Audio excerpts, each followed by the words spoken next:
সংস্কার নিয়ে বাড়াবাড়ি এবং রাজনীতিকদের দোষারোপ করার অর্থ ইতিহাস সম্পর্কে অজ্ঞতা, এই মন্তব্য করেছেন বিএনপির সিনিয়র যুগ্ম মহাসচিব রুহুল কবির রিজভী। সকালে মিরপুরের শহীদ বুদ্ধিজীবী স্মৃতিসৌধে জাতির সূর্য সন্তানদের প্রতি শ্রদ্ধা নিবেদন করেন তিনি। শ্রীলঙ্কা আবারও রপ্তানিতে শীর্ষে। এরপরই সাংবাদিকদের জানান পরিবর্তিত পরিস্থিতি নিয়ে প্রতিক্রিয়া। বলেন, সংস্কার একটি ধারাবাহিক প্রক্রিয়া, একদিনে সমাজের অনিয়ম দূর হয়ে যায় না, এর জন্য প্রয়োজন সর্বস্তরের সহযোগিতা।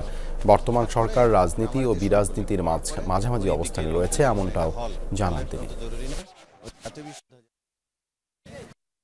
উপদেষ্টার কথা মনে হচ্ছে যে পৃথিবীতে যে সংস্কারগুলো হয়েছে গণতন্ত্রের চূড়ান্ত অবস্থায় আসতে, তখন মনে হয় যে পার্লামেন্ট এবং নাগরিকদের যে মতামত ওটাকে একদিকে ঠেলে স্থগিত রেখে কিছু বুদ্ধিজীবী তারা আগে কাজগুলো করেছেন, তারপর তা হয়েছে। সেটা তো হয়নি, এটা সবকিছুই হয়েছে পার্লামেন্টের মাধ্যমে।